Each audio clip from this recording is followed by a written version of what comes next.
What's going on, guys? This is the DeFi Crypto Alliance show where we're doing our best to be the bridge between our fellow real estate investors, entrepreneurs alike, and the cryptocurrency world, where crypto is the biggest opportunity over the next few years, and it's not even close. Welcome along on the journey. We love that you guys are here with us. With that, Corey, Absolutely. take it away. Corey Geary here in the beautiful country of Puerto Rico. I'm absolutely loving it here. I get up like early in the morning. I do my run and I hang out in a hammock for the first part of the morning, do my meditations. It's awesome. It's beautiful here in this time of the year. And we are really on this mission, guys, to bring you along with your family and friends, where we're going to use crypto as that wealth creation tool and use real estate as a wealth preservation tool down the road. And we really want to make sure that we preserve our wealth, guys. What's the point of you getting a 20x, 30x, 50x, 100x, or if West Cope is right, 1,000x, right? Or I think he says 10,000x. Then sitting through another bear market that goes 90% down, and it's the case of Hex. Hex was 99%. There's no point in that. So we want to make sure we use real estate as that wealth preservation. In fact, we're probably going to start covering a little bit more real estate content here and there, just sprinkled throughout the show as we're moving along here. So the bear market starts to get heated up. So that way you guys kind of get a feel for what we're talking about, because it's a great wealth preservation tool as far as tax concerned. You guys love passive income because you guys love yield. Real estate can provide that, right? And it has some price appreciation like crypto, but we can preserve that wealth. And then when the markets are ripe again, we can go back in and play the game all over again. So, yeah. Should be fun this weekend. I just got back from an event where the focus there was business building, as M&A, mergers and acquisitions, where people are buying and selling businesses. And some of these guys are freaking crazy. There were a number of people there that had over 10 businesses as part of their portfolio, and I find it fascinating how when you can build a skill set. In fact, Corey and I were talking about this earlier today. We were on a podcast. If you can build a skill set that is a valuable one, nobody can take those things away from you. And we've seen our skill sets that we built from real estate investing, apply to crypto, apply to business building. And it's just a blessing to be able to figure out your next step after you make gains in crypto over the next bull run. What are you going to do? What are you going to do with those funds? Okay, because it probably needs to be a lot more than just spend my cash, because you'll be back here again next run, figuring out and hoping that you can create some financial freedom. And so yeah, that's what I've been thinking about. I saw a video that ATX and Westcott put out, and this was a good one. They were talking about, and Corey and I have talked about it here, how a lot of people just want to get to the 7-figure marker. If they can just make $1 million in this next bull run, that they'll be free. And it's just not enough, frankly. Like, it's just not enough unless you're willing to go live an incredibly simplistic life, pay off your bills, live on your cash. You need a lot more than just $1 million to live a good life. What are your thoughts on that, Corey?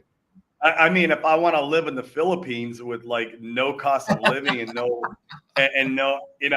yeah, I could do that, right? There's ways you can. I mean, there's places in the world that you can live, and you have to sacrifice your quality of life if you want to live like that. And you could probably, $1 million might retire you and your family, depending on how many years you get too, right? Depending on what stage of your life you're at. Like, I mean, we're all at different stages. I'm 44. I plan on living another 44 years. I can spend a lot of money, Dane, in 44 years. Oh, a lot of money. So $1 million, yeah, no. And I can make $1 million wholesaling real estate, and I did. It's not. I mean, it sucked, but it's not. It can be done very easily. It's just not. I don't want to say it can be done easily, but there's a lot of work, a lot of grind, a lot of hustle, a lot of grit goes along with it. But you can do it. And no, man, I'm not in this game to make $1 million, $2 million. Even if I were to only squeeze out 5 million this next bull run, and it's like, okay, that was not my end game, but at least it gives me some fuel for the fire for my Right. whatever next venture is, right? So like, I'm not going to stop until, it's a pretty big number, guys. You guys don't want to know my number, but it's a pretty big number, and I'm not stopping till then. And there's no point, right? Because what's the point of retiring? You say you're 4-year-old and you retire and sip Mai Tais on the beach all day long. I tell you what, I wouldn't be happy doing that all day, every day, after day. There's something in me that wants to go out and create value in the world and absolutely just crush it. And so, like, sure, if I had $100 million in the bank tomorrow, I would still want to go out there and have goals and crush the world. It might be a little bit different. Maybe there'll be a lot more philanthropy involved inside of my goals and going out there and creating the value that I do for the world. But man, I can't, I'm not this guy who wants to sit here and do nothing all day long and like watch TV or hang out on the beach. Like, I love hanging out on the beach with my family. I love creating memories with my family. Nothing like creating memories with my 2-year-old. Oh my God, I love her to death. She's so much fun. But it's just the way I think. And I think that's kind of an entrepreneurial brain. About that too, on the podcast today, he had asked us, what can you tell a person to get them to go out there and break free of the 9 to 5?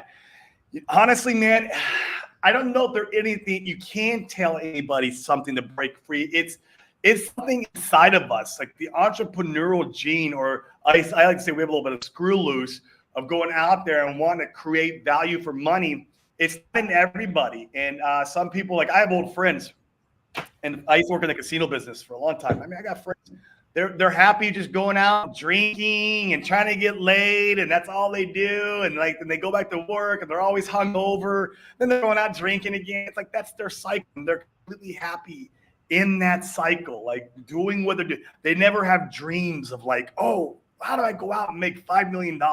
It's not the conversations they're having at the bar. It's just not.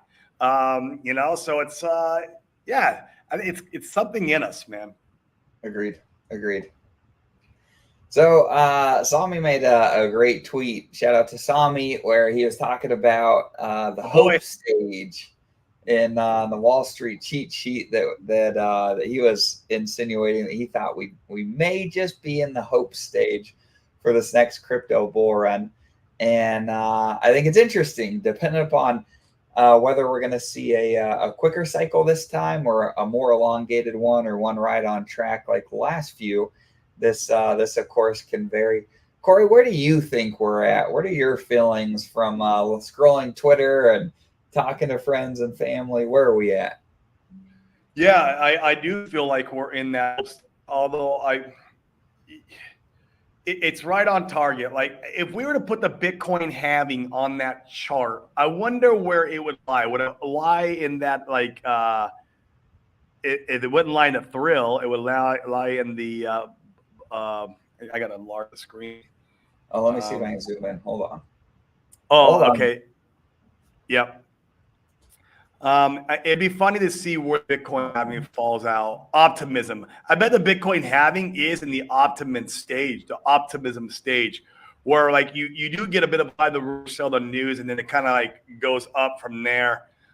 Yeah, man. I mean, we're almost in December, and I think we are in that stage of the cycle now. To your point, whether or not we maintain the fear cycle and able to hold true all the way up to the euphoria stage, we might hit the belief stage there, Dane, and roll over. That could happen. But yeah, I think he's right on point, man. I mean, coming out of disbelief, now we're talking about Bitcoin and Ethereum, and altcoins have their own little miniature cycle inside the cycle, right? I don't think we're in the hope stage for Richard Hart assets. We are in the hope stage for Bitcoin. That's where we're at, not for Richard Hart. Although we've had a little bit of a disbelief, if you want, in the Richard Hart assets, because we went up and we did good. I liked it. I was very happy.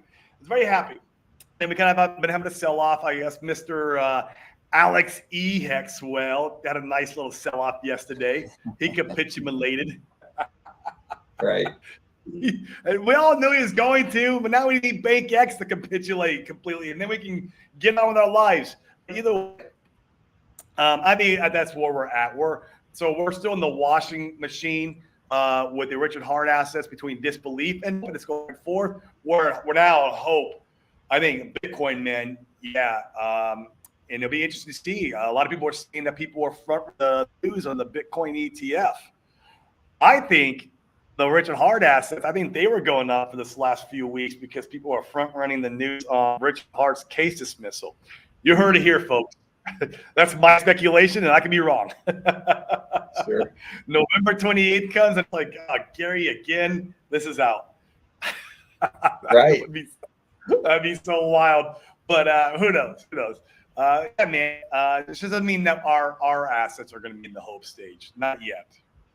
Agreed. That's a good take. I wish that I should have saved it. There's a video clip. In fact, maybe I could find it while we're on stream here. But it was a great clip of when Richard was streaming. He'd gone on the Fresh and Fit podcast. Oh. And he was giving a summary of what kind of like a perfect crypto bottom looked like to him. And so a few of the things that he was looking for is he's looking for the Grayscale Bitcoin premium to close. It's back to 10% as of yesterday. I haven't looked at it this morning, but it's back to 10%, which is good. And we're getting closer. That gap's closing there. I think as we get closer and closer to the ETF news or positive market, hoping there's positive news that that gap will continue to close because people are getting a better deal, since a lot of people think that automatically just change into the value of Bitcoin. So that's really interesting. He talked about a bunch of the tokens, the Bitcoin being put onto the market, where you have the Mt. Gox coins, you have the what's the dude that went to jail because he had Silk Road? Ross Hope. Yeah, you have his tokens. You have there's another scammer that stole a bunch of tokens, and you have the FTX stuff that he was saying they all should be released onto the market. Now, I don't think we see a big, huge dump of all that. But gosh, I'm personally feeling way more hopeful over the last, month or two, just seeing some of this stuff coming to pass, seeing the Grayscale Bitcoin gap close, seeing the pump and some of our Richard Hart stuff. It feels freaking nice. Yeah, he also said the NFT bros on their JPEG pictures would lose value, which most of them have, except for, there's still some value in like a CryptoPunk. I think the floor dropped down to like, I don't remember what it was. Was it like, was it 10 or 15 ETH? But it was way off the high of multiple millions of dollars worth of ETH in the bull market. And so it's dropped, it's 90 to 99%, depending on what NFT you were holding or what. I wouldn't go to say that probably like the CryptoPunks, since those are the very first. They're kind of like, they're almost like the Mona Lisa of NFTs now, and I mean, they'll probably retain some value, but even like the Bored Apes, I don't even know what's the floor price of Bored Ape today. It'd be interesting to see, because those were trading like stupid, ridiculous money in the bull, also multiple millions. Seeing actors buy them and put it in their profile. So yeah, it's interesting. Let's see. Hexfire, I'm in disbelief that more people don't mine Hex. I mine Hex, bro. I'm in there with you. Although I am validating more than I am mining. That is my preferred choice of making passive income, and mining Hex is my second choice of making passive income. All right, let me see if I find Bored Ape. Yeah, if you go to OpenSea, it'll tell you what the floor price of Bored Ape Yacht Club. Looks like floor price is about 31 ETH. So $65,000-ish. Yep. It's probably going back up a little bit now. It probably dropped down lower than that at some point here in the bear market. Right. Interesting. Yeah, those are also going for multiple millions of dollars. I never owned one, so Yeah, it's pretty interesting. The poor NFT guys, they got slaughtered. Man, I felt like it was hard holding some of our stuff, but those NFT guys, man, they got it. yeah, You know. yeah. For sure. And we'll see it again, man. This next bull run, we're going to see all the degenerate, crazy gambling, and maybe it's NFTs, maybe it's something else. I mean, we'll see a lot of this, euphoria take place. And it's the euphoria, it makes people act a certain way, I guess. I don't know. Right. No, I think the math on this is pretty interesting. Yeah, making 36K a year per million through traditional dividend. Yeah, maintaining your lifestyle takes multiple millions. Yeah, exactly. If you're thinking about it in these terms, I think it's good to be real conservative in your projections and up your bets on things that you believe in. So yeah, I mean, I wouldn't go back to traditional markets to where I don't have any freedom of transacting and censorship resistance to go and try to have passive income of this nature. But yes, there's a lot of opportunities, and depending upon how much money you have, you're gonna have to just be more aggressive after this next bull run if you have less, so that you can build things or maintain some of your lifestyle. I mean, peso dude, in real estate, it's not uncommon for us to get anywhere from 15 to 20% IRR on our money. So in crypto terms, that's yield, right? 20% in yield, and that's really amazing in the traditional finance world. And we get that all the time in real estate. Yeah, so that's 150 to 200K per million. So I mean, yeah, if I That's can, a little more sexier. yeah, a little sexier, exactly. A few million there, and you can have a pretty decent lifestyle. Yeah. One of the things I've been thinking a lot, Corey, man. So I mentioned on the podcast we were on today, my little brother is sharp. My little brother is really good at sales. He's very much of the mindset that one of my little brothers, I have three. He's very much of the mindset that if he can just make enough money to go and play, that's his take. That's what he wants to do. He loves to play. He's a big concert goer, and he just wants to go and play. And so they did really well in real estate earlier this year. In the first half of the year, they made a bunch of money, and then they pretty well took off 3 months. They took off the summer, and now they're struggling. They're feeling it because the momentum, they lost momentum because they took so much time off, and it can take so much effort to get the momentum going again that I don't ever recommend taking off if you're the one that has to work in order for anything to work. And Right. That's a good yeah, point. yeah. And so I just think that it applies in life in so many ways where as soon as you take your foot off the gas, you get complacent, you tend to suffer, whether it be your personal relationships, whether it be businesses, whether it be your job, whether it be, even cryptocurrency. I'd argue we have one of our guys in our group that I would say like took his foot off the gas. He got complacent because price was going down. He stopped learning and educating himself, and he's like, "Oh, are we buying again?" Like I'd lost belief. And Corey said, "We've been buying, like we've been buying this whole time." And so there's some opportunity costs there that he's missed in the short term. Opportunity costs. Yeah. Yeah, yeah. And so, my message with this part of the show is, yeah, keep your foot on the gas. There's huge opportunity coming over the next 12 to 24 months. Stay engaged so that you can reap the rewards of your efforts over the next 12 to 24 months. Yep. Agreed, 100%. That's so true. Even like you said, personal life, like even my marriage, right? If I'm not putting some kind of extra effort or work into it, or some intent behind, then it starts to kind of dull out a little bit, and you notice that kind of like slipping away. But like then you start scheduling date nights again. You make a mental note or put it on your calendar to buy the flowers, and like you start engaging again in that, and then in yourself those feelings come back. And it's funny how like when you put the work in and you make the intent and you don't take your foot off the gas, it stays great, it stays beautiful. And it's funny how like everything in life kind of follows those that rule. As soon as you get complacent, lazy, or you're drifting, I love that word, drifting, because that's like not winning the devil by Napoleon Hill. It's like that's you're going to no man's land, and that's a good way to lose at anything you're doing.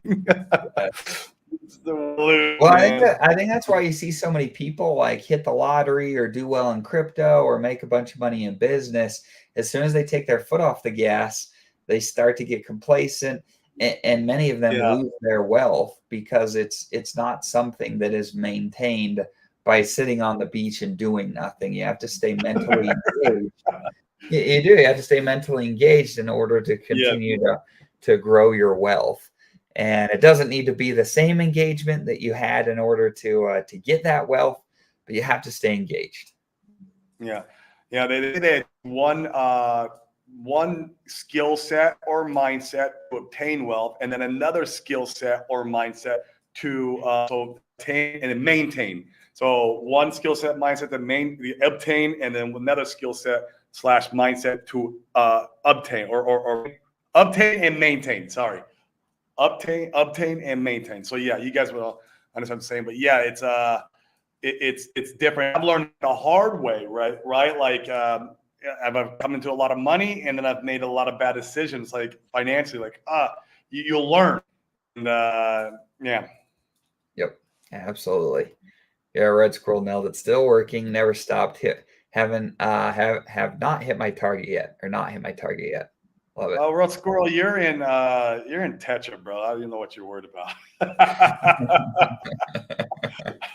We're hopeful. Yeah, this is a good question. So, as far as real estate deal structure is concerned, really depends on the deal. So it's not uncommon to get into a deal where maybe your cash flow is 6 to 10% a year, and then you have another 6 to 10% that's equity upside when the deal is sold, usually in a time frame of 3 to 5 years, to be able to sell a deal. So that's oftentimes how you see some of these larger deals split as far as upside and your portion in the deal if you've invested money and you're a passive person. And then from there, I mean, there's a million ways that a creative deal could be structured on a real estate deal. You can even negotiate with the operator, like some of the depreciation from the assets, or which is your tax break that you're getting from real estate that the IRS allows. The operator could throw that in there too as part of your IRR. And so there's a lot of things that can be done with different real estate deals. And every investor has different needs. In fact, I was talking to one operator, and he was like, yeah, I have some investors, they just want to come in here and they want 100% of depreciation. They just want all the they want us to basically give them all the incentives and tax breaks, because they have a bunch of other real world stuff that they're doing in their life. They need that tax haven. They need to push that off somehow. So they're willing to give up the passive income, or maybe even some of the appreciation on the deal, if they can get more of the tax depreciation out of the deal. So there's different ways to skin the cat there. And it's all about what you're looking for, and talking to some high level operators to see what they can give you. So yeah. Yep. Great question. Very good question. Man, another topic from the event that I was at this weekend that I've been thinking a lot about ever since was the idea of creativity and creating the life of your dreams by being more creative. And they gave a number of examples. In fact, Corey, I'll give a few of them, and I wanted to get some ideas of places you've been creative in your life to be able to get something that you wanted. So one of the speakers was talking about, I love this story. I thought it was really cool. So he had grown up and been a self-described very difficult child, even to the point where he'd been kicked out of all of his local schools. He lived with his mom. They wouldn't let him go to school at any of the districts there. So she sent him to live with his dad. He did the same thing, couldn't go to any of the schools there locally, and was put in the foster care system because his parents just didn't know what to do with him. And he was with one of these foster families, and he said he really wanted a new PlayStation, and he was trying to scheme on how he could get this PlayStation. And he went and was talking with his foster dad, and the foster dad made mention that he really wanted to go on this vacation to Las Vegas with a bunch of his guy friends. But he said, "Oh, like your foster mom, that's not going to go well with her because he just gone on another trip with his guy friends recently." And so I was like, "Oh, I'm not going to be able to go, even though I really wish I could." And so what the gentleman did that was speaking is he went to the foster mom, and he told her, he said, "You know what? I'd really like a weekend where it's just you and me. We could just spend some time together, getting to know each other, and building our relationship, so that we could, yeah, just increase our relationship together."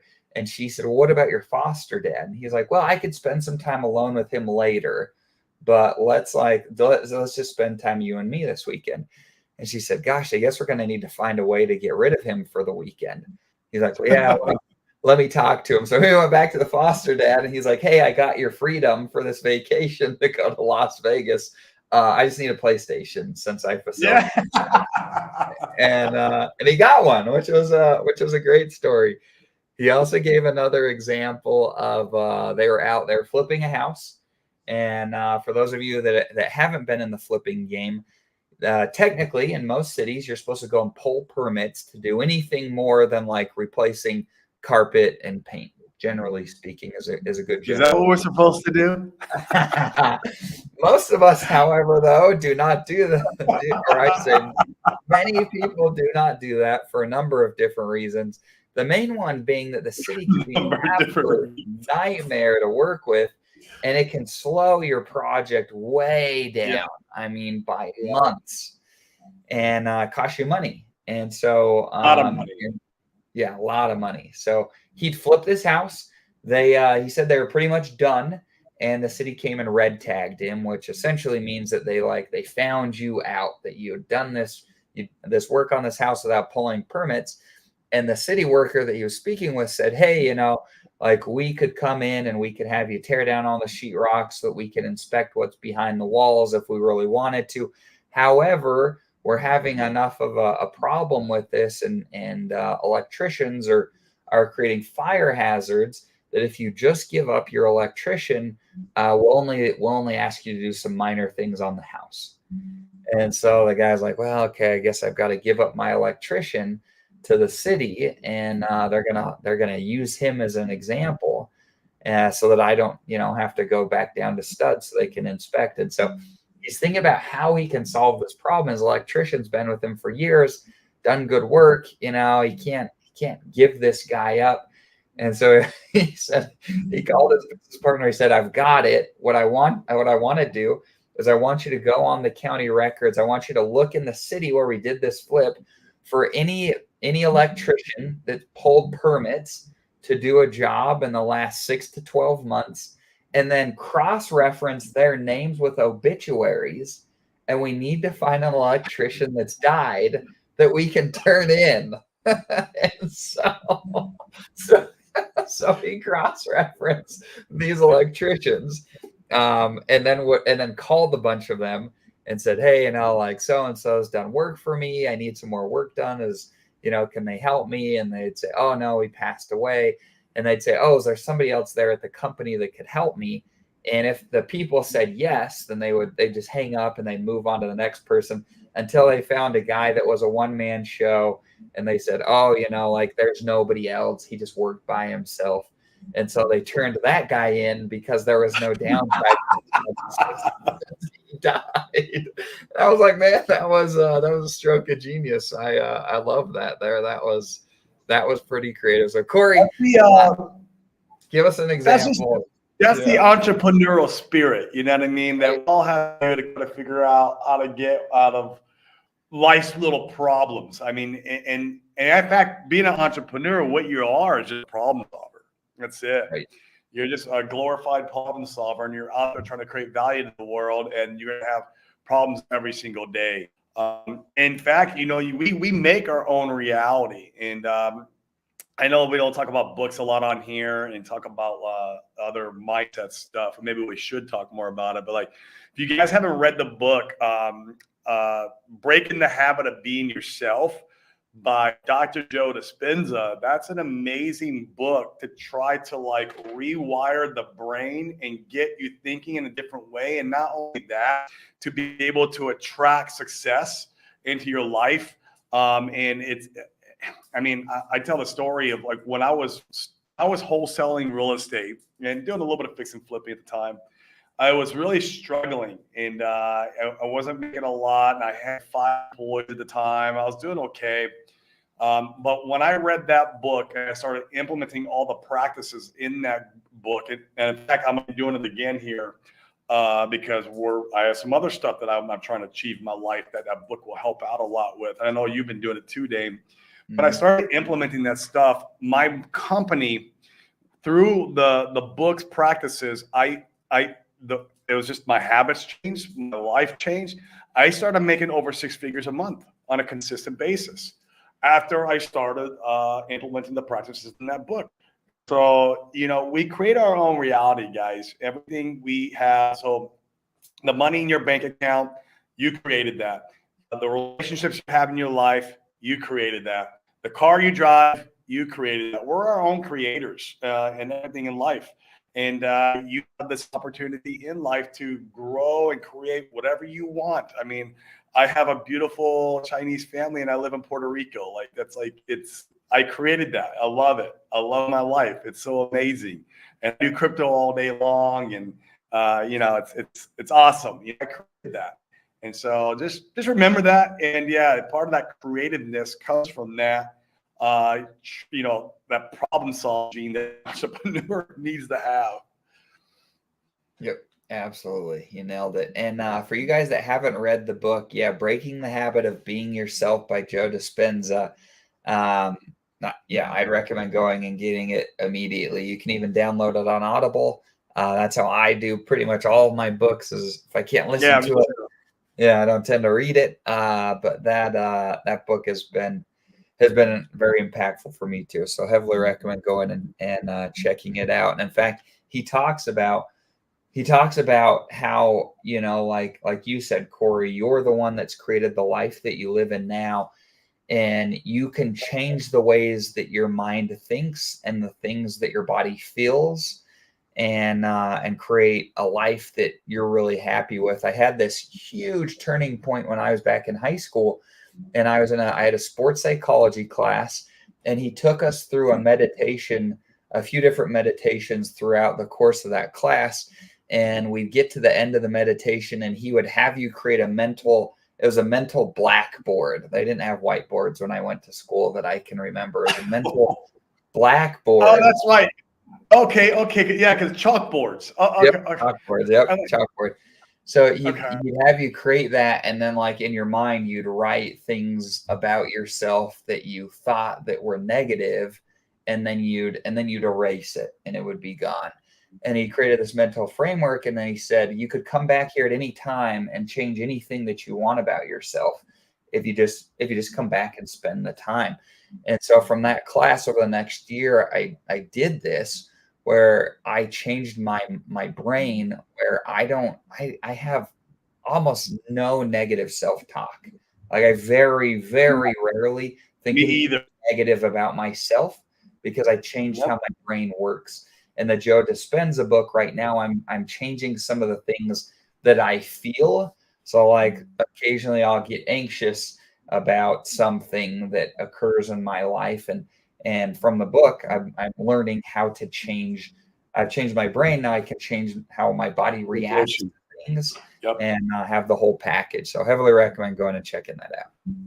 Yeah, and once you reprogram the body and the emotion that comes along with that, then the things that happen in your life are just a direct response. Everything out here, guys, is a response to everything in here. Right. It's all it is.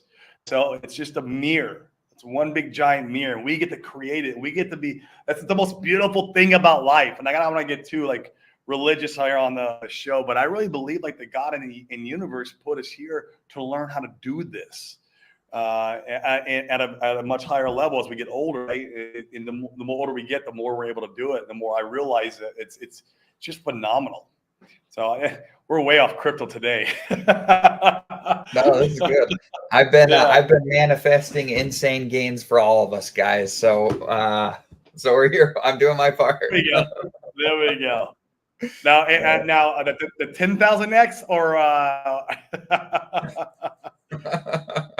I'm trying to be realistic with right. I'm trying to manifest. Frank Jose Silva. Yeah, I read his book too. Frank Jose Silva's book.